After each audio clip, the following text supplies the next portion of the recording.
Exaltado nos céus, eu louvarei. Ele exaltado para sempre, exaltado seu nome, louvarei.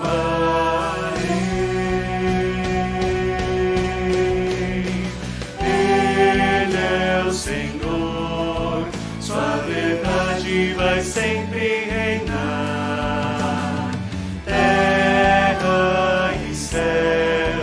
Glorificam seu santo nome. Ele é exaltado, o Rei exaltado nos céus.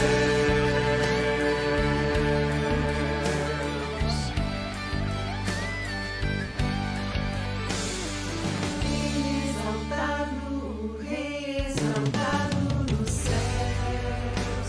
Eu louvarei. Ele exaltado para sempre, exaltado seu nome, louvarei.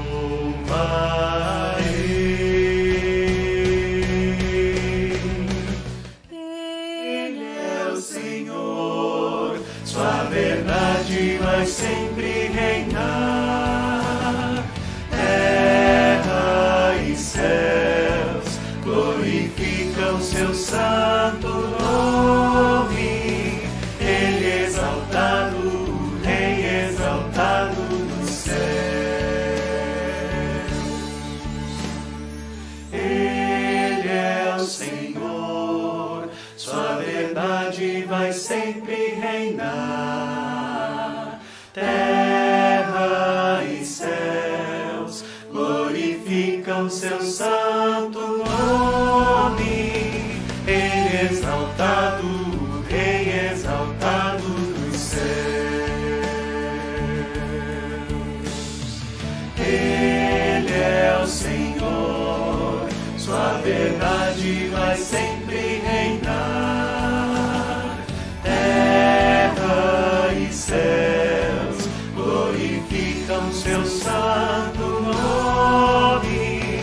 Ele é exaltado, o Rei exaltado nos céus.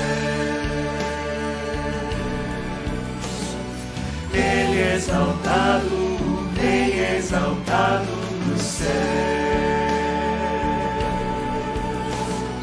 Ele é exaltado, o Rei exaltado nos céus.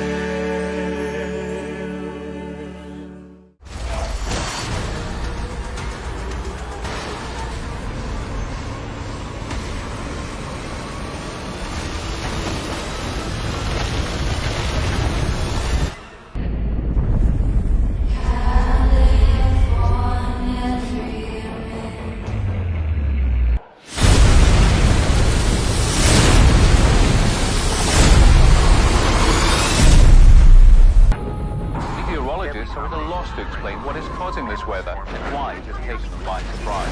That sudden drop in temperature as half an hour ago. Mexican officials closed the border in the light of so many U.S. refugees. We prepare to go live to Los Angeles. Are you getting this on camera?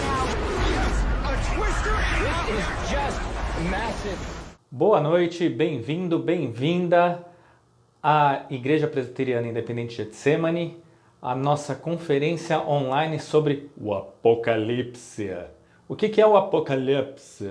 Né? Um livro, último livro da Bíblia, isso a maioria das pessoas sabem, né? Mas é um livro muito cheio de alegorias, de mística. As pessoas, ao longo de toda a história da igreja cristã, né, desde os anos, desde que ele foi escrito praticamente, né, as pessoas têm dúvidas a respeito daquilo que João viu e registrou nas suas visões na ilha de Patmos. E a gente tem na nossa cultura uma forte presença dos elementos do Apocalipse, né? Tem filmes de terror falando sobre o anticristo, a gente tem filmes de ficção falando sobre o arrebatamento. Afinal de contas, quem é aquela mulher que dá à luz e briga com um dragão, e quem é o filho dessa mulher? Enfim, São tantas figuras que acontecem, algumas de forma até recorrentes nesse livro, e a gente vai aprender um pouco mais sobre isso, né? É um livro que para muitas pessoas é até difícil de ler e de tirar alguma lição prática. Mas nós vamos, nesses 3 dias, ou nessas 3 noites, na verdade, ouvir muita coisa de prático, muita coisa que a gente pode tirar de lição para a nossa vida. E para isso eu quero dar as boas-vindas, né, ao pastor Eduardo Bornelli, que vai ser o nosso preletor. E antes disso eu quero dar as boas-vindas e a boa noite para o pastor Carlos, que é o nosso pastor aqui na IPI Getsemane. O pastor Carlos vai ter a honra de nos apresentar quem é o Eduardo Bornelli, qual é a sua relação, como é que eles se conheceram, afinal, e também contar um pouquinho da história de quem é Eduardo Bornelli. O Eduardo vai falar para a gente durante uns 40, 50 minutos, vai ser bem interessante, e no final vai abrir para perguntas. Então fica com a gente, anota as dúvidas que você tem, seja do que ele for ensinar, seja outras dúvidas que você tem a respeito do livro, e pode colocar aqui nos comentários no final que ele vai selecionar e responder as perguntas para vocês. A todos uma ótima conferência e aproveitem. Obrigado, Ivan. Boa noite. Em nome do Conselho da Igreja Presbiteriana Getsemane em Santos, dou as boas-vindas a todos vocês que participam conosco nesta conferência online, cujo tema é: qual o Apocalipse que você vê? Em Apocalipse 1, versículo 3, está escrito: bem-aventurados aqueles que leem e aqueles que ouvem as palavras da profecia e guardam as coisas nela escritas, pois o tempo está próximo. Vamos orar.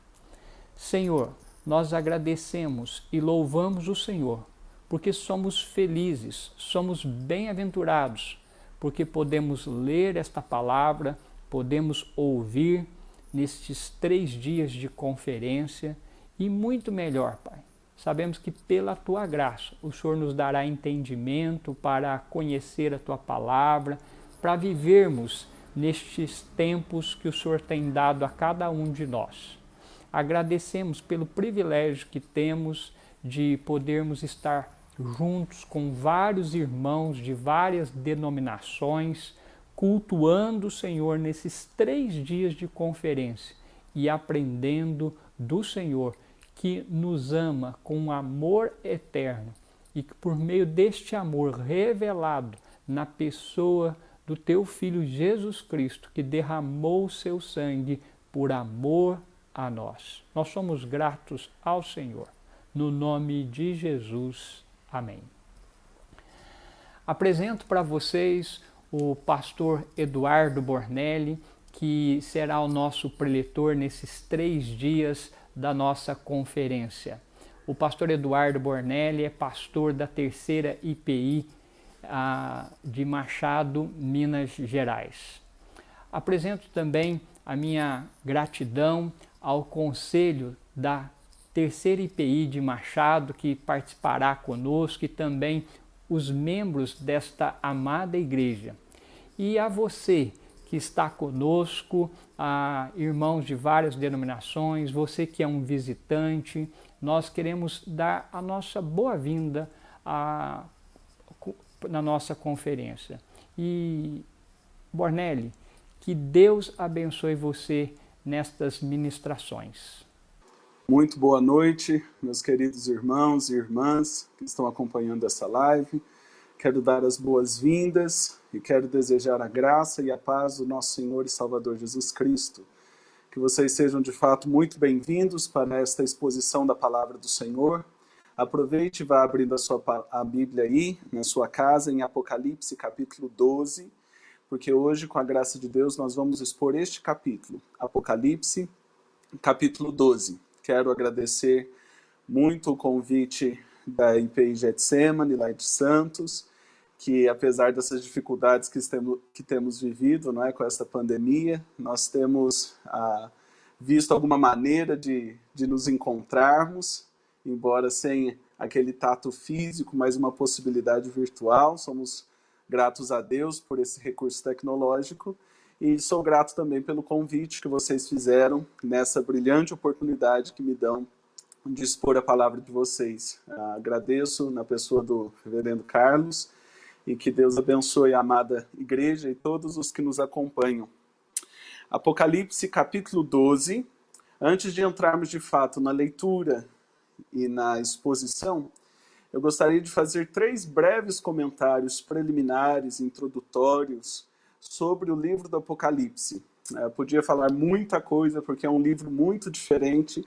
Qualquer leitor que esteja habituado com as Escrituras consegue perceber que existem dinâmicas diferentes neste livro, particularidades, peculiaridades que não existem em outros livros da Palavra do Senhor.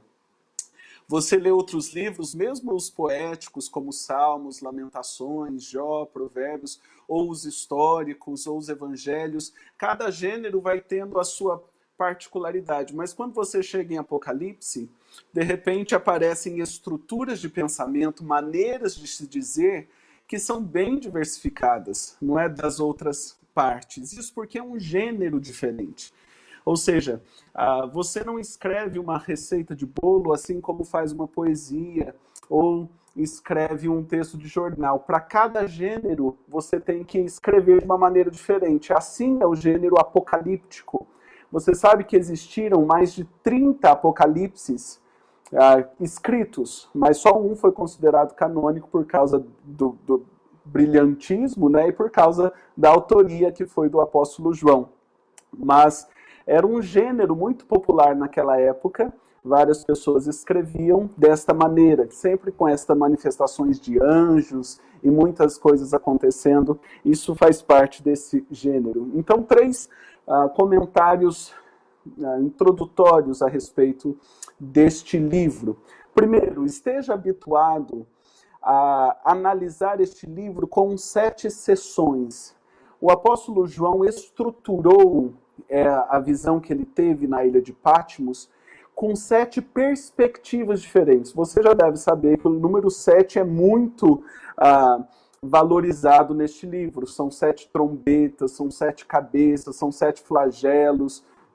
Tem muito 7 neste livro, não é numerologia explícita e às vezes implícita. Todo louvor que vem do céu aparece com 7 adjetivos. É uma coisa brilhante. Mas o livro está montado em 7 sessões, que nós chamamos. Do capítulo 1 até o capítulo 3, você vê Cristo glorificado e a carta às 7 igrejas. Do capítulo 4 até o capítulo 7, você tem a visão do trono de Deus e os 7 selos sendo abertos. Do capítulo 8 até o capítulo 11, você tem as 7 trombetas e a perseguição da igreja. Dos capítulos 12 a 14, que é essa sessão que vamos expor, você tem aquela descrição da mulher, do dragão, seus aliados e depois 7 vozes. Nos capítulos 15 e 16, você vê a igreja exaltada e 7 flagelos sobre os ímpios. Nos capítulos 17 até 19, você vê 7 cenas da queda da Babilônia e vê o júbilo do céu no casamento, nas bodas do Cordeiro. Depois, por fim, os capítulos 20 a 22, você tem a visão do juízo de Deus e 7 palavras finais. Então, são 7 sessões organizadas em 7 estruturas internas. Nos capítulos 17 o que até 19 o apóstolo João fez, e não tem paridade em nenhuma outra parte da literatura jamais escrita. Então, o que nós vamos expor é uma dessas 7 sessões, e a central, porque tem 3 sessões antes e tem 3 sessões depois. E não é à toa que essa sessão foi colocada no centro, num pensamento judaico, que é quiasmático, cujo centro é muito importante. É como se as outras sessões convergissem para esta. E se você entender o que acontece dos capítulos 12 a 14 de Apocalipse, certamente você vai entender a dinâmica de toda a escritura do livro do Apocalipse. Então não é à toa que nós vamos expor estes 3 capítulos, porque eles dão com muita clareza todas as cenas que acontecem desde a primeira vinda de Jesus Cristo até a segunda vinda. Aliás, todas as sessões contam a mesma história. É como se pedagogicamente ele fosse repetindo a mesma história por 7 vezes. E agora ele terminou o mundo no capítulo 11, se você ler, você viu que ele tocou a 7ª trombeta.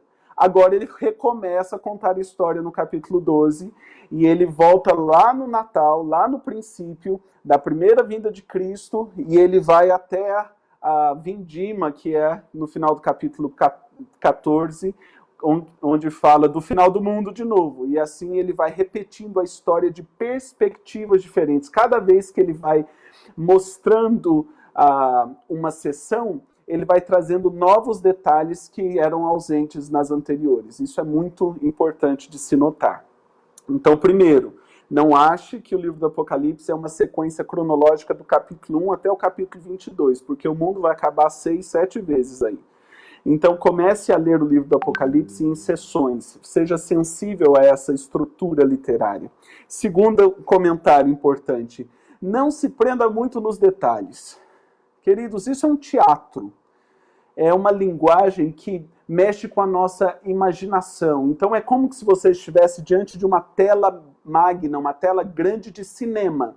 E você sabe que quanto mais próximo você estiver de uma tela de cinema, focando num detalhe apenas, mais você perde o enredo inteiro, o filme todo. E é assim que acontece. Você não pode se perder num chifrezinho da besta, ou você não pode se perder numa só trombeta, ou só no abismo. Você não pode abrir demais, porque esse gênero não permite esse tipo de contemplação.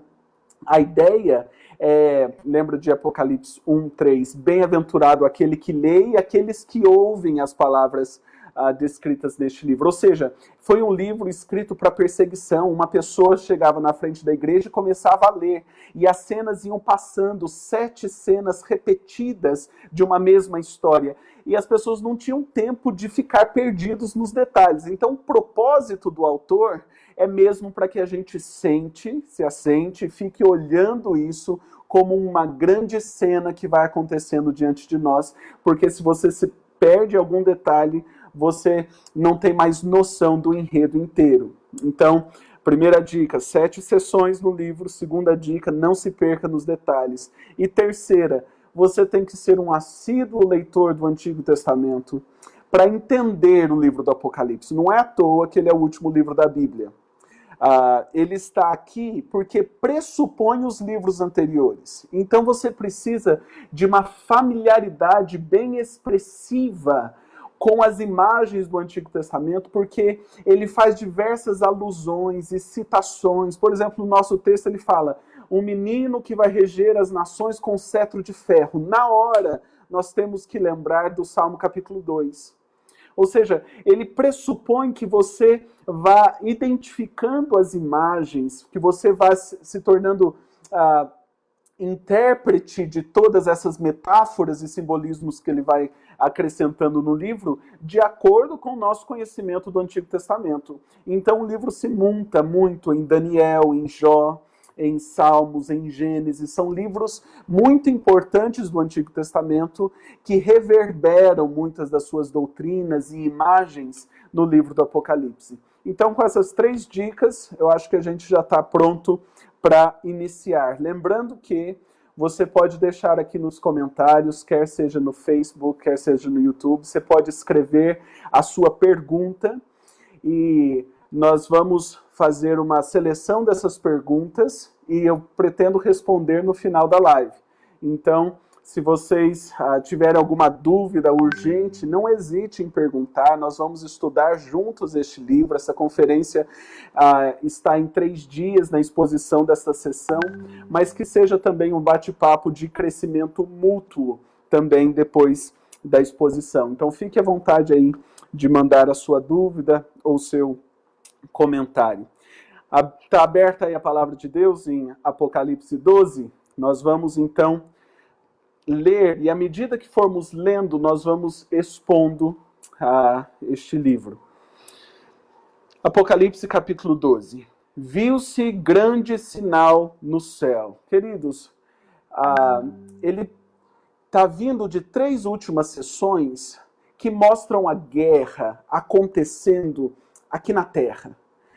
São os cavaleiros do Apocalipse que estão e já estão marchando aqui na terra, são as trombetas sendo tocadas, os selos sendo abertos e as coisas tendo um eco na nossa realidade presente, física.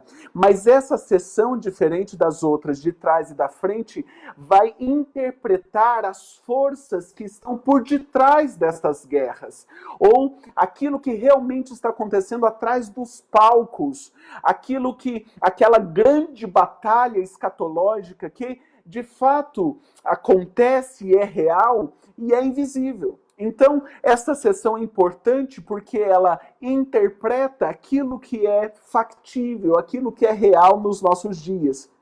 Por isso, ele olha para o céu aqui e vê um grande sinal. Ele vê alguma coisa acontecendo no céu e era uma mulher vestida do sol, com a lua debaixo dos pés e uma coroa de 12 estrelas na cabeça.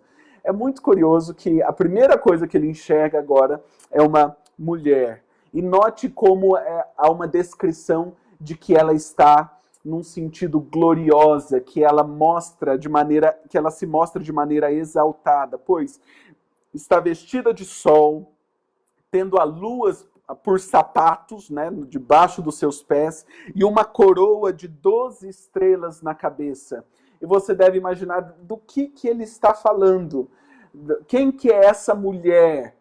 Ora, meus irmãos, esta mulher é o povo de Israel no Antigo Testamento, é a igreja, é o povo de Deus na Antiga Aliança, é também Eva e é também Maria. Ou seja, eu sei que a figura simbólica mistura tudo isso e vai se acostumando porque essa é a linguagem metafórica de Apocalipse, mas eu quero mostrar isso no próprio texto. Observe, irmãos, que não é à toa que existe sol, lua e 12 estrelas. Onde mais na Bíblia você percebe sol, lua e 12 estrelas? No sonho de Jacó, vocês se lembram disso? Naquele sonho dos filhos de Jacó, no sonho de José, dos filhos de Jacó, em que ele vê Jacó, o pai, a lua, a mãe, e depois vê 11 estrelas, em Gênesis capítulo 37. Então, o que esta metáfora aqui está nos mostrando é que esta mulher representa esta comunidade da Antiga Aliança, é o povo de Deus no Antigo Testamento, que agora está parturiente, está grávida, e está prestes a dar à luz. Então ele olha para esta mulher e veste essa mulher com suntuosidade, demonstrando que é o povo de Israel que vai trazer o Messias. E note isso no versículo 2, que achando-se grávida, grita com as dores de parto, sofrendo tormentos para dar à luz. Isso é uma figura muito curiosa, porque é uma mulher que, embora esteja exaltada e suntuosa, é alguém que está numa posição muito vulnerável, é alguém que está, de alguma maneira, experimentando dor e sofrimento. São as contrações antes do Messias chegar. E se você é um leitor do Antigo Testamento, você vai perceber como que aquela promessa que Deus havia feito para Eva no jardim, de que a semente dela esmagaria a cabeça da serpente, como que essa descendência, essa genealogia foi difícil, foi custosa, foi complicada de chegar até o final. Parece que sempre havia um obstáculo, alguma coisa estava acontecendo. Essas são as dores de parto que o povo de Israel experimentou no Antigo Testamento.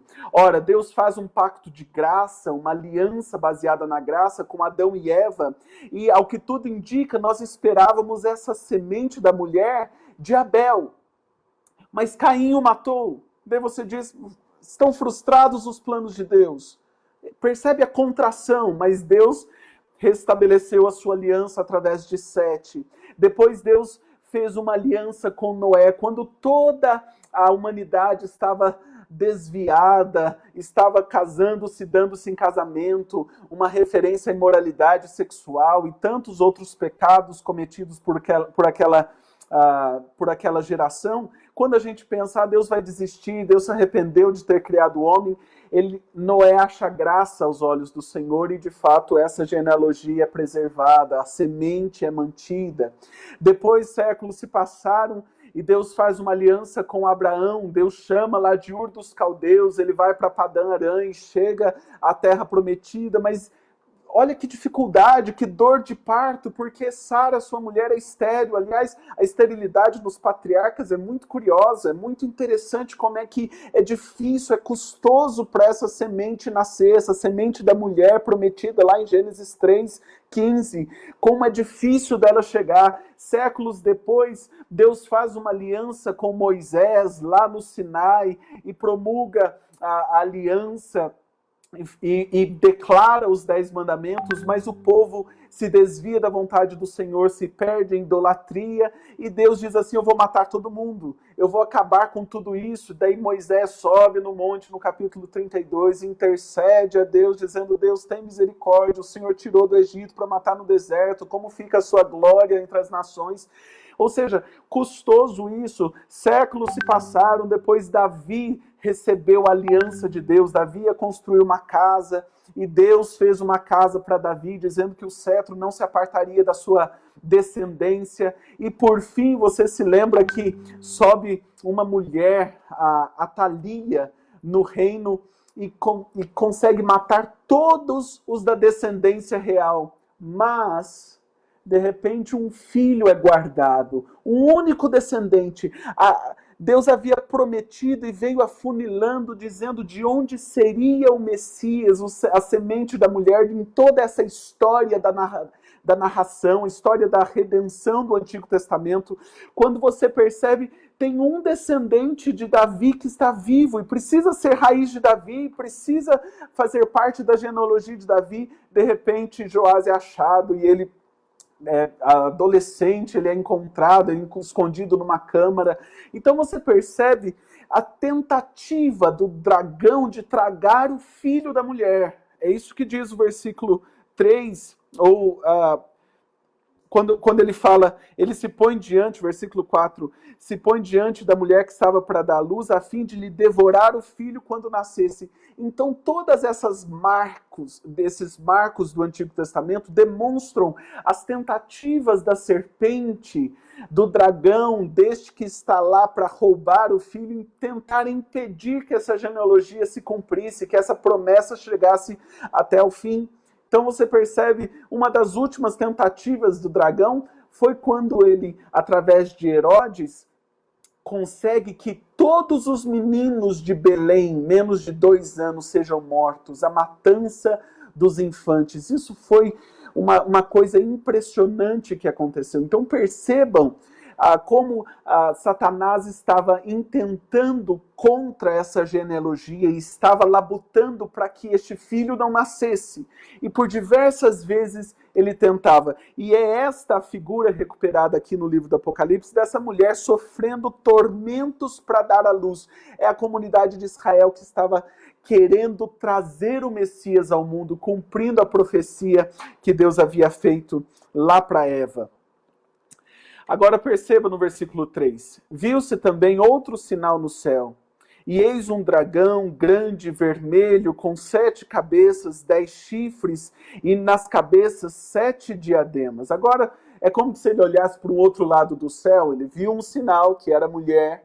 Agora ele vai para outro sinal no céu, e começa a ver um dragão grande, uma metáfora de ser enorme, vermelho, cor de guerra e de violência, com 7 cabeças e 10 chifres. Não se perca nos detalhes, como encaixa 10 chifres em 7 cabeças. Não se perca nisso. Depois isso vai ser interpretado, né? Que isso é símbolo de poderio. As 7 cabeças são 7 montes e são também 7 reis. Isso fica claro no livro do Apocalipse. Mas, de toda feita, é falado de algo de poderio, de autoridade. Nas cabeças 7 diademas. Diademas são brasões, são coroas que imprimem essa violência, esse poderio usurpado que o dragão tem sobre o mundo. Então, esta é a segunda personagem. Nós estamos num teatro e ele está trabalhando com o figurino destes personagens aqui. Versículo 4. A sua cauda arrastava a terça parte das estrelas do céu, as quais lançou para a terra. Então, eis um movimento dele. Ele começou a chamar outras estrelas, uma provável referência. Gente, vocês estão vendo o dragão? Nós tivemos algum problema técnico aí, vocês viram. Mas essa dor de parto, essa dificuldade de se transmitir a mensagem. A gente combinou, né, com a galera aí para a gente fazer um apocalipse mais vivo aqui. Então, é isso que este dragão está fazendo. Ele está pronto para devorar o filho da mulher assim que ele nascesse, porque sabia dessa profecia de que o descendente da mulher teria seu calcanhar picado por ela, pela serpente, mas ao mesmo tempo ele pisaria a cabeça dela. Então ele está muito interessado em que o Messias não viesse ao mundo. Ele está muito interessado em matar, em devorar o Messias assim que ele nascesse. Versículo 5. Nasceu-lhe, pois, um filho varão, que há de reger todas as nações com cetro de ferro. Essa é uma declaração do Salmo 2. Todo mundo sabe deste salmo, é um salmo belíssimo e mostra como pede-me, darei as nações por herança, os confins da terra por sua possessão. É lindo este salmo e como Apocalipse alude a este salmo, mostrando que o filho da mulher é aquele rei prometido no Salmo 2. Nasceu-lhe esse filho homem, esse filho varão.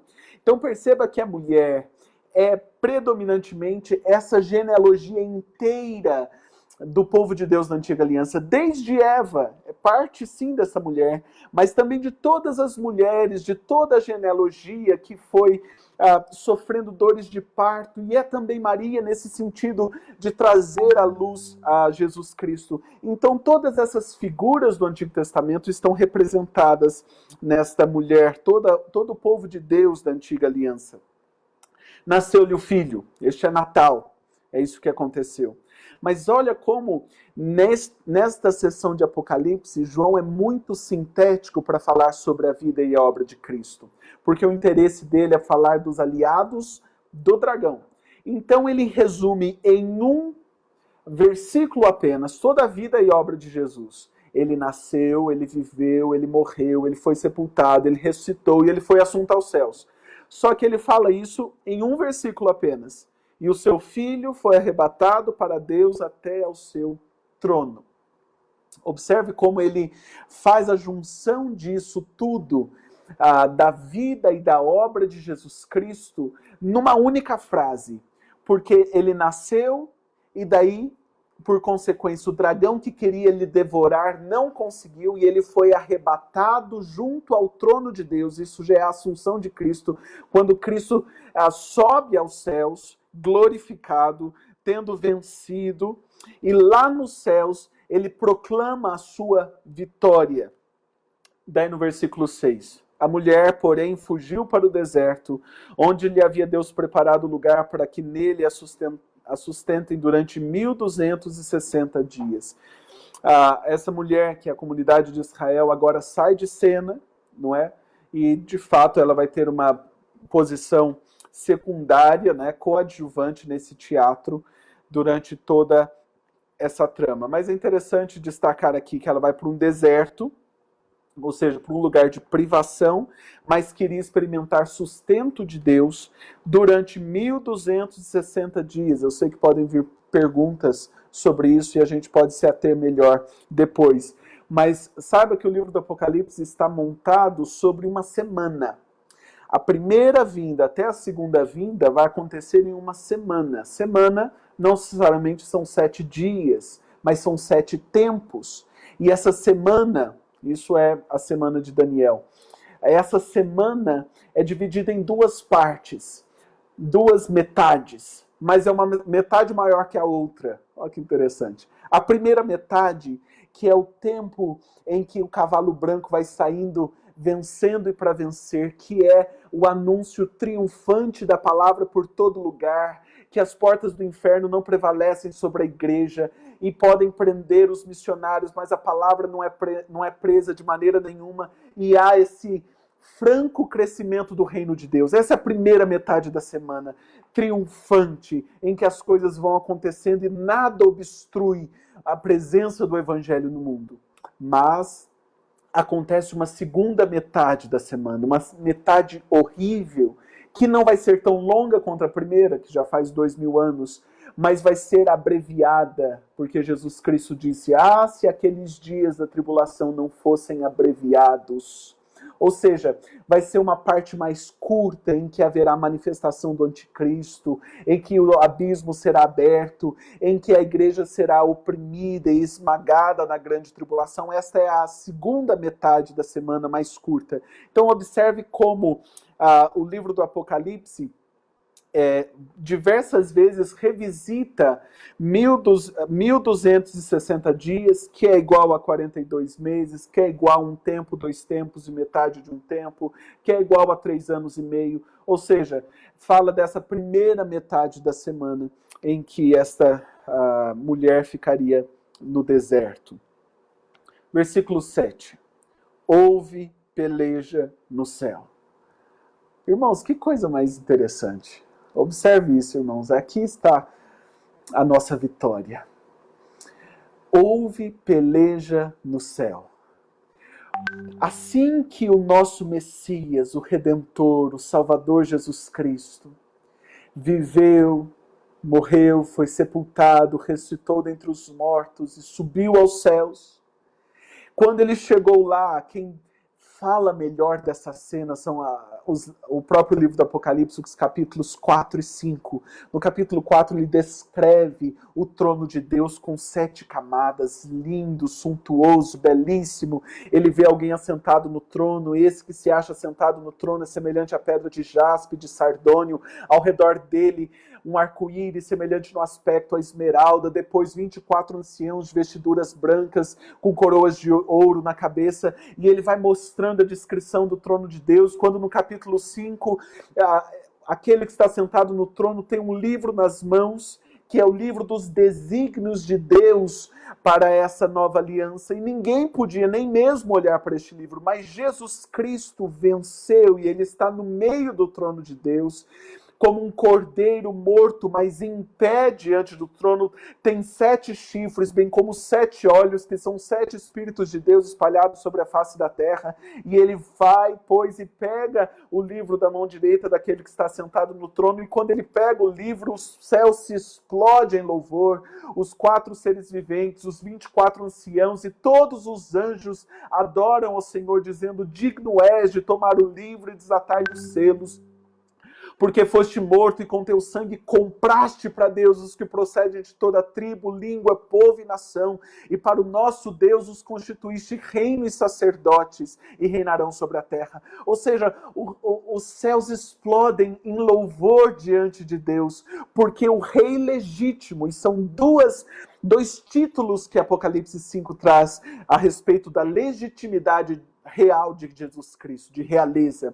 Ele é leão da tribo de Judá, uma profecia que Deus havia feito a Jacó em Gênesis 50, e ele é raiz de Davi, aquela aliança que Deus fez com Davi em 2 Samuel 7. Ou seja, ele mostra que Jesus é o cumprimento daquelas promessas e, portanto, ele tem direito, legitimidade de pegar este livro e começar a desatar-lhe os selos, e assim começam os desígnios de Deus na nova aliança, no Novo Testamento, e é isso que acontece quando Jesus é assunto aos céus.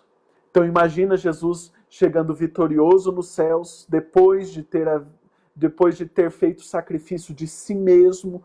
O livro de Hebreus é lindo, falando que ele chega diante de um tabernáculo não feito por mãos humanas, pelo menos não desta criação. E ele se apresenta a si mesmo, não com sangue alheio, porque ele é o próprio ofertante e a oferta. E quando ele chega para oferecer a si mesmo como um sacrifício pleno, cabal, definitivo diante de Deus, acontece uma briga, uma guerra nos céus. Porque Miguel, de um lado, vendo isso, começa a cotovelar os outros anjos, dizendo, acabou o tempo de Satanás nos céus. Veja essa descrição. Miguel e os seus anjos pelejaram contra o dragão. Também pelejaram o dragão e os seus anjos. Todavia não prevaleceram, nem mais se achou no céu o lugar deles. Mas eles tinham lugar no céu? Satanás estava no céu antes de Jesus Cristo subir. O que ele fazia lá? Sim, ele estava. Nós temos testemunhos bíblicos disso. Nós temos o livro de Jó, em que no início deste livro, os irmãos sabem bem, Satanás apresenta-se junto com os filhos de Deus diante da face do Senhor lá nos céus, e o Senhor pergunta: de onde vens? E ele disse: eu venho de rodear a terra. Ou seja, ele tem pleno acesso nos céus e na terra. Tem uma descrição curiosa no livro de Reis, que Deus pergunta se há algum espírito enganador para lançar sobre os profetas, e Satanás estava lá nessa audiência celeste. Ou seja, Satanás tinha trânsito nos céus porque ele tinha o álibi da lei, ele confrontava Deus com sua própria palavra. Quando está escrito: a alma que pecar, essa morrerá. E ele então era este advogado de acusação, este promotor, e a sua presença era tolerada no céu, porque de fato a lei dizia e exigia morte àqueles que pecassem.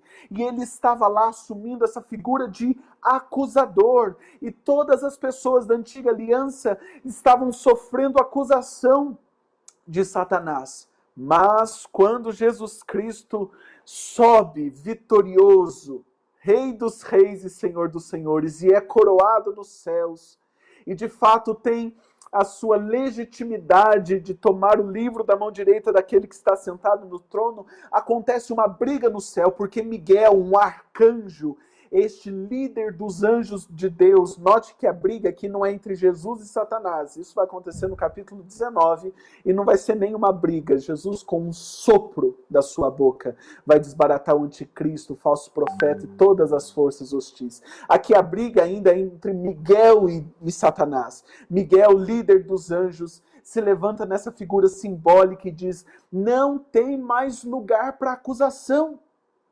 Queridos, este é o Evangelho. É isso que nós experimentamos, porque o que Cristo fez na cruz foi expor os seus inimigos à ignomínia, à vergonha, e triunfou deles na cruz. A vitória de Cristo foi real lá no madeiro, de maneira que ele colocou debaixo do estrado dos seus pés todos os seus inimigos, e ele, de maneira definitiva, venceu as forças que lhe eram opostas. De maneira definitiva. Satanás não sabia disso. Ele pensava que estava picando o calcanhar da semente da mulher lá no madeiro, mas ele não sabia que ao picar, no mesmo ato, Jesus Cristo pisaria a cabeça da serpente e ela estaria ferida mortalmente, porque seria banida nos céus e não acharia mais um lugar de acusação. Outras partes das Escrituras mostram essa vitória definitiva. Hebreus capítulo 2, porque através da sua morte, da morte de Cristo, Jesus destruiu aquele que detinha o poder da morte, a saber, o diabo. Ele destruiu. Ou seja, foi a morte da morte na morte de Jesus Cristo. Satanás se suicidou no Calvário. E assim, ele teve a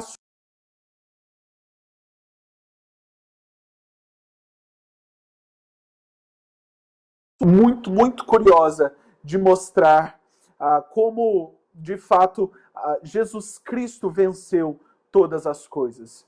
Meus irmãos, o que está fazendo, o que o livro do Apocalipse está fazendo aqui é reverberando, é mostrando de novo aquilo que Romanos 8 diz com todas as letras: agora, pois, já não há condenação para os que estão em Cristo Jesus. Quem tentará acusação contra os eleitos de Deus? É Deus quem os justifica. Quem os condenará? Foi Cristo Jesus quem morreu, ou antes quem ressuscitou, o qual também está à direita de Deus e também intercede por nós. Irmãos, que paz que nós temos de saber que quando o nosso advogado subiu aos céus, o promotor foi expulso. Queridos filhinhos, estas coisas vos escrevo para que não pequeis. Se todavia alguém pecar, temos um advogado junto ao Pai.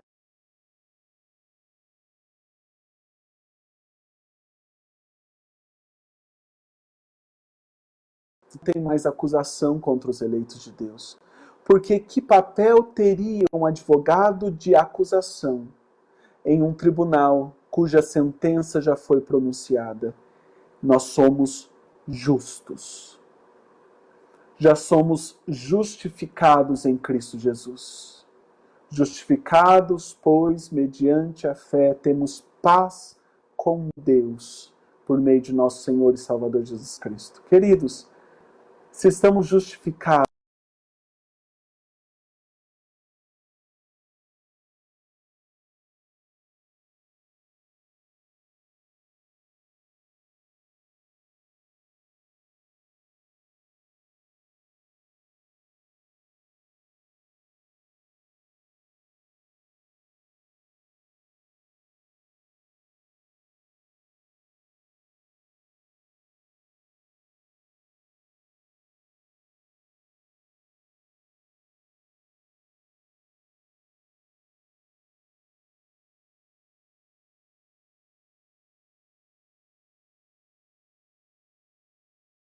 sim, foi atirado para a terra, e com ele os seus anjos. Note que ele demonstra aqui que é o sedutor de todo mundo, ou seja, diabo e Satanás. Para não ter dúvida, ele dá diversos títulos aqui. A antiga serpente, diabo, Satanás. Ele vai demonstrando exatamente os títulos para você identificar que este era aquele miserável que estava em Gênesis capítulo 3. E era a essa profecia a que se referia o apóstolo João. E de fato foi expulso este grande dragão e foi atirado para a terra, foi precipitado para a terra. Então, olha a voz de louvor no versículo 10. Ouvi grande voz no céu proclamando. Querido, ouça a palavra de Deus. Olha o júbilo nos céus. Agora veio a salvação,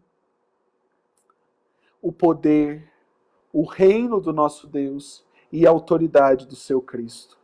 Pois foi expulso o acusador de nossos irmãos, o mesmo que os acusa de dia e de noite diante do nosso Deus. Irmãos, agora veio o poder, o reino e a salvação. Irmãos, quando Jesus Cristo sobe aos céus vitorioso, chegou a salvação para nós. Ao Senhor pertence a salvação. E nós cremos no sacrifício eficaz, definitivo de Jesus Cristo no madeiro. E agora chegou essa salvação. O céu canta louvores a Deus. Uma grande voz no céu exulta dizendo que agora foi expulso o acusador dos nossos irmãos. Versículo 11. Eles, pois, o venceram por causa do sangue do Cordeiro e por causa da palavra do testemunho que deram. E mesmo em face da morte, não amaram a própria vida. Olha que descrição de quem são estes irmãos a que se refere o versículo 10. São aqueles que venceram. O que é vencer, meu irmão? O que é vencer na vida? Já parou para pensar?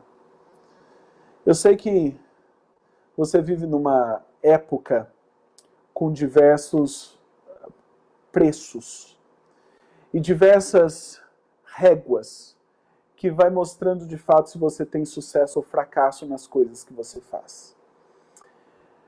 Só que, irmãos, essa não é a real vitória. O que o livro do Apocalipse faz é nos dar lentes para olhar o que é invisível aos olhos humanos, o que ainda é loucura para os que se perdem. e nós conseguimos enxergar o que está por detrás do palco. E essa grande batalha escatológica está acontecendo. A vitória, portanto, não é ter coisas. Não é nem mesmo ter saúde ou longevidade. A vitória não é não ser infectado ou ter uma capacidade de superar os sintomas do coronavírus. A vitória não está nesses padrões terrenos e mundanos, absolutamente não está.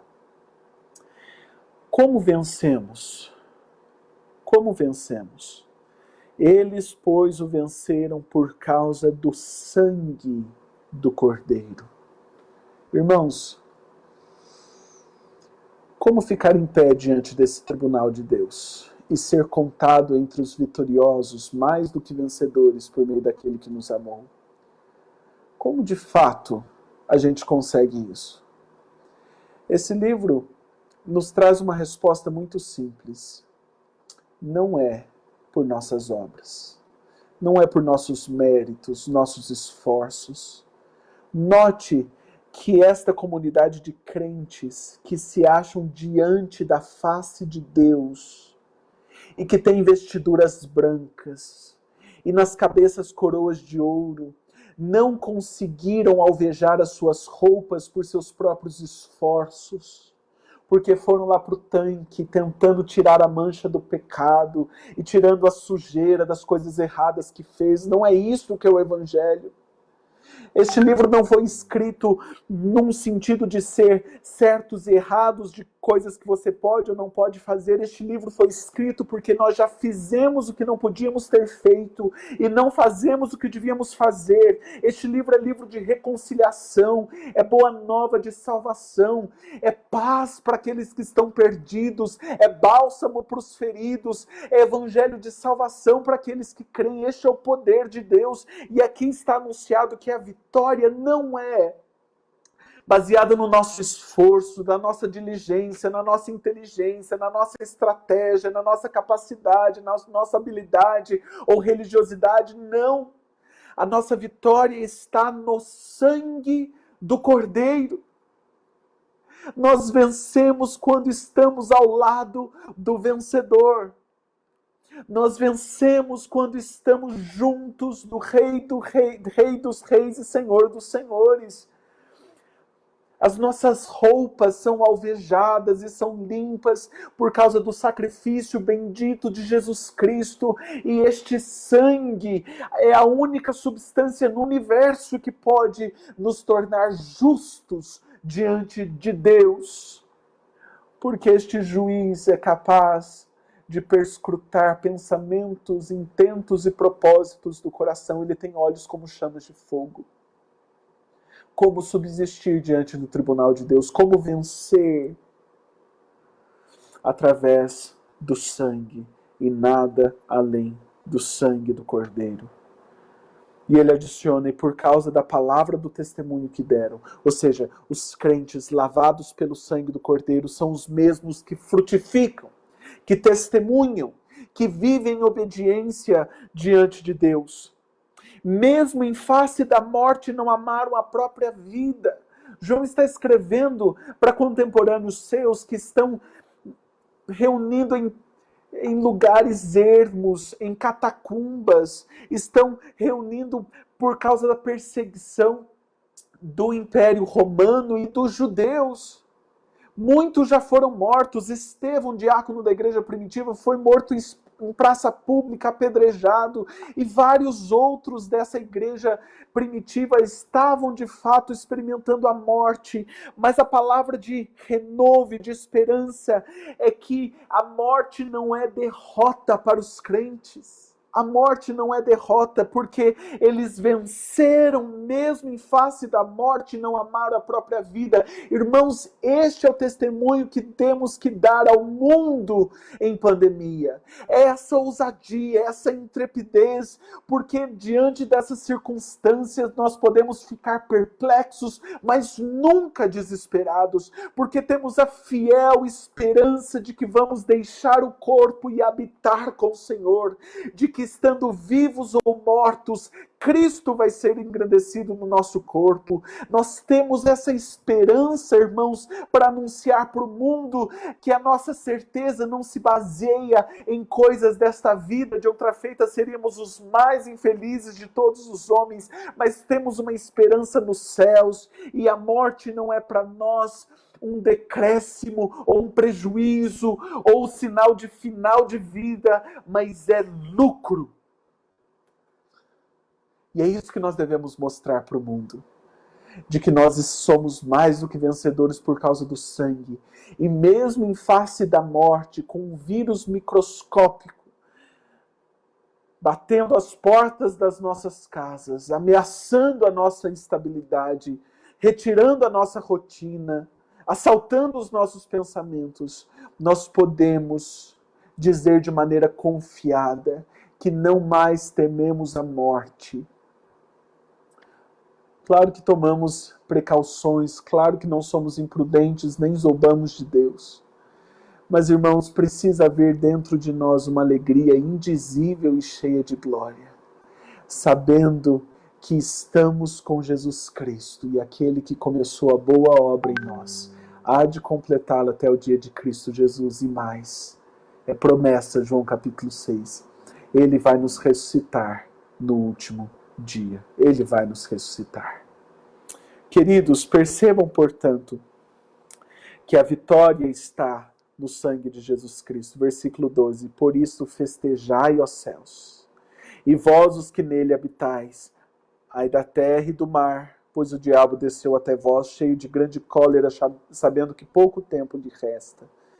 Festa nos céus, porque Jesus Cristo já fez a sua vontade, por isso ele ora: seja feita a tua vontade na terra como é feita nos céus. Ele já purificou o santuário de Deus. E a festa, a júbilo, porque o nosso Redentor está assentado à direita da majestade nas alturas, assentado porque a sua obra está completa e ele descansa diante de Deus, e assentado porque ele reina sobre céus, terra e inferno, sobre todas as coisas. Ai da terra e do mar, porque o diabo desceu até vós, cheio de grande cólera, sabendo que pouco tempo lhe resta. Quando, pois, o dragão se viu atirado para a terra, perdendo o seu posto de acusador, perdendo aquela autonomia que ele tinha antes, perseguiu a mulher que dera luz ao filho varão. Agora veja metáforas de como Deus salva o seu povo. Deus salva o seu povo. E a mulher foram dadas, voz passiva, não é a mulher que consegue, é dado à mulher as duas asas da grande águia, para que voasse até o deserto, ao seu lugar, aí onde é sustentado durante um tempo, tempos e metade de um tempo, ou seja, 3 anos e meio, 42 meses, 1260 dias, fora da vista da serpente. Daí a serpente faz uma segunda tentativa contra a mulher. Então a serpente arrojou da sua boca atrás da mulher água como um rio, a fim de fazer com que ela fosse arrebatada pelo rio. A terra, porém, socorreu a mulher. E a terra abriu a boca e engoliu o rio que o dragão tinha arrojado de sua boca. Perceba o seguinte, irmãos. Eis aqui a serpente mirando agora o povo de Deus na terra. E ele fez 2 intentos contra esta mulher. Ele persegue e a mulher ganha asas como de águia e vai voando para o deserto. Depois ele arroja um rio de sua boca e a terra se levanta para defender a mulher e abre a boca da terra e esse rio é desviado e não atinge a mulher. Uma lição preciosíssima nesses versículos. A igreja não é chamada para se defender. É Deus quem nos defende. Percebe que essa mulher não faz nada para estar segura? Alguém lhe dá uma asa de águia? Claro que Deus. Alguém faz a terra subir e desviar o rio? Claro que Deus. Ou seja, Deus defende o seu povo. Queridos, Deus defende o seu povo. Isso é vitória para nós. Aliás, em todo o livro do Apocalipse, A igreja não é convidada a mover uma palha. Nós temos que continuar o testemunho, mesmo diante da morte, sem amar a própria vida, em fiel certeza e absoluta convicção de que as promessas se tornam reais na nossa vida. Queridos, mas nós não marchamos contra Satanás, porque a vitória já é nossa. Em Efésios capítulo 6 diz, resistir-lhe, a ideia que agora é para a gente resistir, para a gente ficar firmes no mais, sede fortalecidos no Senhor e na força do seu poder. Pedro diz, resistir-lhe firmes na fé. A obra do cristão agora não é vencer, porque a vitória já é nossa, conquistada na cruz, e o nosso inimigo está com a cabeça esmagada. A nossa missão é permanecer vitoriosos, é ficar, é resistir, mesmo que o mundo vá se levantando em grandes ondas contra a Igreja de Deus, ondas de violência, ou de heresia, ou de entretenimento, que são os aliados do dragão, nós vamos ver amanhã. A missão do crente é ficar firmado na palavra e segurar este livro qual candeia que brilha em tempos tenebrosos. E ter a plena convicção de que nós já somos mais do que vencedores por meio daquele que nos amou. Versículo 17. Irou-se o dragão contra a mulher e foi pelejar com os restantes da sua descendência. Então agora que o dragão não pôde pegar a mulher, ele vai atrás dos descendentes da mulher. Agora uma figura do povo da nova aliança, dos cristãos. Veja você aqui no versículo 17. Os que guardam os mandamentos de Deus e têm o testemunho de Jesus. Percebe? Antigo e Novo Testamento. Os que guardam os testemunhos ou os mandamentos de Deus. Este é o povo da antiga aliança, o remanescente judeu que sempre vai haver. E tem o testemunho de Jesus. Essa é a turma da nova aliança, a igreja. E se pôs em pé sobre a areia do mar. Queridos, eu preciso destacar algumas lições rapidamente para nós, em caráter conclusivo já. Veja em Apocalipse 12 a soberania de Deus.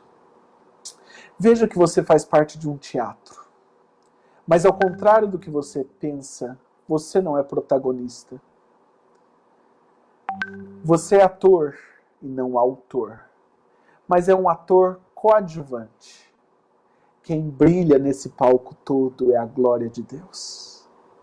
Então o Evangelho nos leva para uma posição de não sermos o centro do universo, em que as coisas orbitam ao redor de nós, em que nós precisamos de conforto e segurança e bens nessa terra e mais posses. Não. O Evangelho nos desvenda, isso é Efésios capítulo 1, o mistério da vontade de Deus, a saber, o de fazer convergir em Cristo todas as coisas nos céus e na terra. Irmãos, ser verdadeiramente crente é ver este mundo inteiro de Deus, em que há uma narrativa, uma história da redenção se desenrolando, uma que começou lá em Gênesis capítulo 3, que teve o desenrolar na administração da antiga aliança, com essa parturiente sofrendo essas contrações, até que nasceu Jesus Cristo, e ele venceu com a sua morte, foi assunto aos céus, Satanás desceu e foi expulso, o acusador dos nossos irmãos, e hoje nós vencemos, irmãos, quando temos o sangue de Jesus Cristo sobre nós, nos purificando de todo o pecado, e quando guardamos o testemunho de Jesus Cristo, e mesmo em face da morte não amamos a própria vida. Irmãos, esta é a vitória que vence o mundo, esta é a nossa fé. E isso nos coloca no meio de uma história que não é cíclica, ou não é um carro desgovernado. Todas as coisas cooperam para o bem daqueles que amam a Deus e fazem parte deste plano maior, deste teatro que está acontecendo. Irmãos, Deus tem domínio sobre o coronavírus. E esta trombeta que está tocando agora de anúncio, porque as dores de parto continuam para a segunda vinda. Romanos capítulo 8, que a natureza, a criação geme, suporta dores até agora, esperando a redenção dos filhos de Deus. Então, nessa outra contração para a segunda vinda, nós temos a esperança de sermos mais do que vencedores. No meio desta pandemia, dessa crise global, na saúde e na economia, os crentes devem brilhar de maneira singular, demonstrando que a nossa confiança de maneira última nunca esteve na instabilidade da riqueza, ou da nossa estratégia, ou da nossa inteligência, ou da nossa rotina, ou da nossa administração do tempo. A nossa confiança última está na palavra de Deus, e ela nos diz que somos mais que vencedores, por causa do sangue e por causa do testemunho que damos. Queridos, veja a soberania de Deus nisso tudo e se veja nessa história. Essa história foi criada para Cristo e não para você e para mim. E nós temos a alegria de orbitar em torno da glória de Cristo. Essa é a nossa maior satisfação. Temos a plena certeza de que Ele será exaltado, porque Deus já lhe deu um nome que está acima de todo nome, e um dia toda língua confessará e todo joelho se dobrará, porque Cristo é Senhor, para a glória de Deus Pai. E nós estaremos contados entre os vitoriosos, vencerão também os santos, chamados e eleitos, que se acham com o Cordeiro de Deus. Eu termino fazendo uma pergunta. Você tem tentado vencer na vida? Talvez com a sua imperfeição, com a sua dificuldade, você está tentando levantar-se de maneira religiosa e se manter em pé diante do trono de Deus. Com todo amor eu devo dizer, desista de se auto-justificar. Desista de conquistar o favor de Deus com mérito, com boas obras, com sofrimento. Desista de tentar alvejar suas próprias roupas. A nossa vitória está externa a nós. Porque um Salvador veio ao mundo, viveu, morreu, foi sepultado, ressuscitou e subiu aos céus. E lá, coroado nas alturas, é nosso advogado. Por isso, nesse tribunal, não ouse olhar para as suas próprias mãos. Olhe para as mãos furadas de Jesus Cristo e receba delas a salvação, a paz, a alegria e a reconciliação com Deus. Este é o Evangelho. Eles, pois, o venceram por causa do sangue do Cordeiro. Que Deus nos abençoe. Eu quero orar. E você pode digitar aí algumas das suas perguntas para nós batermos um papo. Deus, em nome de Jesus Cristo, obrigado, Senhor, pelo Evangelho. Obrigado porque nós vemos nas páginas simbólicas deste livro tão maravilhoso o anúncio da vitória de Cristo sobre o dragão. E como já não há mais condenação, nem acusação contra os eleitos de Deus. Porque para aqueles que estão em Cristo Jesus, nós somos nova criatura e, de fato, justificados de uma vez por todas. Deus, eu peço para aqueles que ainda não se entregaram a Jesus Cristo e que estão tentando garimpar a sua própria felicidade, ou algum tipo de estima e justiça diante do Senhor, juiz dos céus e da terra, com esforço próprio. Eu peço, Deus, que Tu abras os olhos dos cegos espirituais, para que contemplem a beleza da Tua glória na face de Jesus Cristo e nele apenas. Para vermos, Deus, que por causa dele por meio dele, e para ele foram feitas todas as coisas. E nele convergem todas as coisas nos céus e na terra. E que essa trama existe por causa de Jesus Cristo.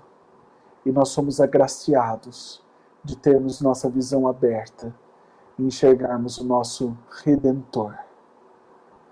Ajuda-nos a ver com mais propriedade o mediador da nova aliança hoje à noite e irmos de novo e sempre a Ele, pedindo e clamando que o seu sangue esteja sobre nós, nos purificando de todo pecado e que nos dê forças, asas como águia, para carregarmos o seu testemunho nesta terra e mesmo em face da morte não amarmos a própria vida.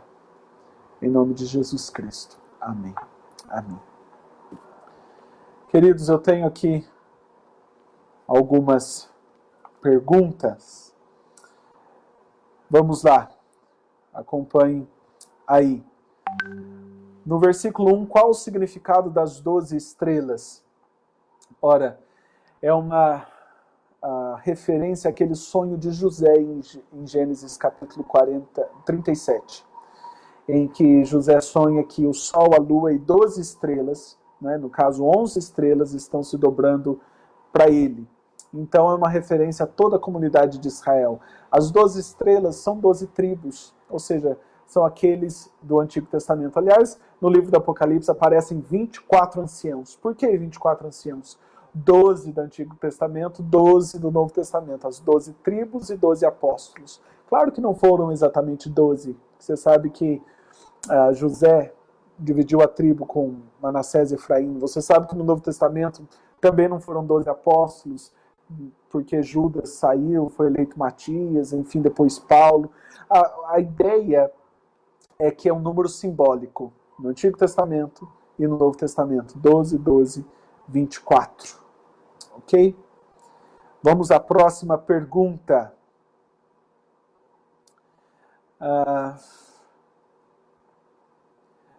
No versículo 4, a terça parte das estrelas se refere a anjos caídos. Falhou aqui a transmissão. De fato, foram os anjos caídos que nos deram instabilidade no sinal. Mas, sim, é uma referência a estes aliados do grande dragão. Não dá para contar os anjos, como fizeram alguns medievos. Não dá para colocá-los número, né? Contá-los numericamente. Mas dá para saber, pelo menos, que tem 2/3 bons, não é? Do lado de Deus. Mas é sim esses anjos maus que seguiram Satanás nessa rebelião contra Deus e agora foram precipitados, desceram do céu quando Jesus Cristo subiu. A Sinara pergunta se já estamos vivendo esse tempo do verso 14. Foram dadas à mulher as 2 asas de grande águia para que voasse até o deserto, ao seu lugar. Sim, nós estamos nessa primeira metade da semana. Então, a semana tem 2 metades, mas como é livro de Apocalipse, não espere que uma metade seja igual à outra. Nós temos uma metade maior, que é a longanimidade de Deus, a paciência de Deus, porque Deus não quer que ninguém se perca, mas que todos cheguem ao conhecimento da verdade. Então essa primeira metade é maior, de triunfo do Evangelho, de progresso do reino.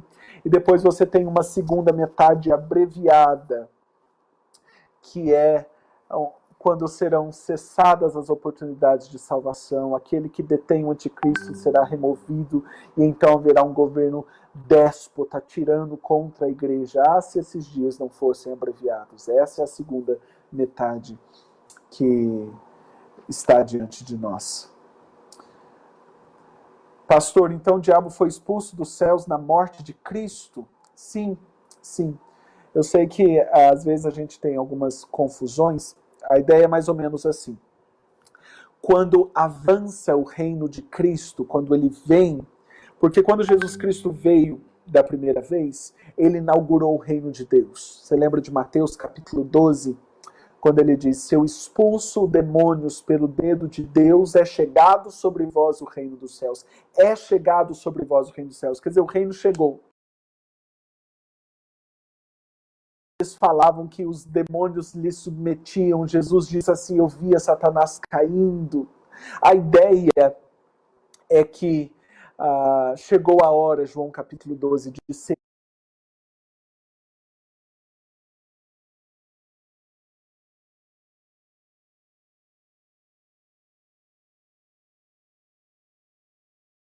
partes do Novo Testamento, inclusive Jesus na sua morte, destruindo aquele que detinha o poder da morte, ou Colossenses 2, falando que ele triunfou dos seus inimigos na cruz. Todas essas referências do Novo Testamento apontam para a vitória de Jesus Cristo no Calvário. Então, se Satanás era tolerado nos céus na antiga aliança, porque tinha o álibi da lei, confrontava Deus com sua própria palavra, dizendo, olha, precisa haver derramamento de sangue, e sangue de bodes e carneiros não podem purificar pecadores. Precisa de um sangue humano. Mas quando Jesus Cristo sobe com sangue humano, inocente, justo, não é? Com seu sangue compraste para Deus que procede de toda tribo, língua, povo e nação. Então daí, quando ele anuncia a vitória, Satanás perde. Ele é precipitado dos céus e perde o seu lugar de acusação lá nos céus. Porque não tem mais como confrontar Deus com a sua própria palavra. Porque quando ele chega diante de Deus dizendo, mas está escrito, a alma que pecar deve morrer, o salário do pecado é a morte. Jesus Cristo mostra as suas chagas e diz, eu já morri. Já morri pelos pecadores. Aqueles em eu morri que constituem a minha igreja são justificados. E agora não tem mais condenação, acusação contra eles. Uma outra pergunta aqui. O céu é diferente do paraíso? Uma boa pergunta. São nomenclaturas diferentes. E você tem palavras diferentes em grego, não é? Uranos para o céu. Então, quer dizer, você tem uma diferença terminológica aqui, não é? Entre essas duas palavras. Paraíso é também chamado de seio de Abraão, naquela parábola de Lucas capítulo 15. Você está se referindo a hoje mesmo estarás comigo no paraíso, uma promessa que Jesus disse a um dos ladrões da cruz. Ou a alma dos decapitados que está nos céus, debaixo do altar de Deus, é uma referência a esse estado intermediário. Quando alguém morre, a parte material fica na terra e a parte imaterial vai para o Senhor, vai para Deus. Não é? Há uma separação. E morte significa separação. Então, separação entre a parte material, o corpo que é sepultado, e a parte imaterial, que é a nossa alma ou espírito, vão diante de Deus, de fato. Se você é crente, você vai para o paraíso e já desfruta da presença real de Jesus Cristo. Essa é a esperança do apóstolo Paulo. Prefiro partir e estar com Cristo, que me é incomparavelmente melhor, Filipenses 1. Ou 2 Coríntios 5, prefiro deixar o corpo e habitar com o Senhor. Então, são declarações que falam que nós já vamos estar no paraíso com Jesus Cristo.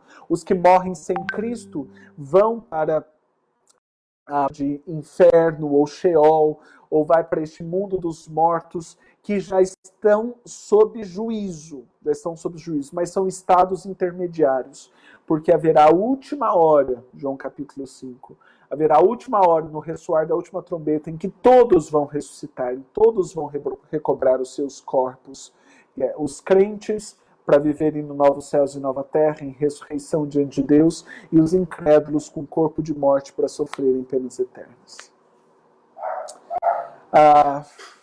Poderíamos resumir a posição dos amilenistas, pré-milenistas, né, e pós-milenistas referente a esse capítulo lido hoje. Bom, vamos lá. Muitos os pré-milenistas olham para esta batalha como o que ainda vai acontecer, né? A peleja ainda vai acontecer futuramente, essa peleja nos céus, esse enfrentamento, não é, entre Miguel e os seus anjos e tal. Então, pré-milenistas, só para deixar claro, são aqueles que pensam que Satanás ainda não está preso, que Jesus vai vir uma segunda vez até nos ares, vai arrebatar de maneira secreta a sua igreja, vai passar 7 anos nas bodas do Cordeiro, enquanto aqui haverá o anticristo. Depois Jesus Cristo vem e instaura um milênio, né? Literal ou não, mas 1000 anos de paz e prosperidade com o diabo preso. Depois de terminados os 1000 anos, Satanás vai ser solto e daí vai juntar todas as nações contra Deus de novo. E daí então Jesus vem e instaura novos céus e nova terra. Ou seja, é uma ida e vinda de Jesus Cristo. Não é apenas um dia que se espera na visão pré-milenista. E na pós-milenista são aqueles que acreditam que por causa do avanço da igreja, da capacidade que nós temos de influenciar a cultura, nós vamos de tal maneira melhorar este mundo por causa da presença da igreja, por causa da influência que temos na terra, que a vinda de Jesus Cristo vai ser como uma cereja do bolo, vai ser só um dali lá, porque o mundo já vai estar experimentando uma paz promulgada pela própria igreja. Isso era muito comum na Belle Époque, antes das 2 grandes guerras, era uma teologia muito falada, mas depois das guerras, pouca gente conseguiu sustentar esse pós-milenismo, porque viu a falência dos esforços, das tecnologias e das capacidades humanas. Eu sou milenista, essa é a minha convicção, apesar disso não alterar muito este capítulo específico, não é? Talvez mais no 13, no 14. Mas a minha posição, para deixar claro, que Satanás já está preso, não é? Nós já vivemos nesse milênio, esses 1000 anos já foram inaugurados. Satanás está preso no sentido de não mais enganar as nações e poder manter etnias inteiras sem o evangelho. E assim acontece o avanço do evangelho. Agora, no final do milênio, que é quando for retirado aquilo que detém o anticristo e ele puder de novo enganar as nações, ele vai juntar todas as pessoas no governo do anticristo contra os crentes, contra a igreja, e daí volta Jesus Cristo para o arrebatamento, que vai ser um encontro com Jesus Cristo nos ares, mas para voltar no juízo final, num só dia. Nós esperamos um único dia, o dia da ira do nosso Deus e o dia da graça. Então os amilenistas olham para o futuro e esperam uma única vinda. Pastor, de forma breve, poderia recapitular as 7 divisões do livro do Apocalipse? Sim, anote aí. Vamos lá. Capítulos 1 a 3, visão de Cristo glorificado e 7 cartas às 7 igrejas.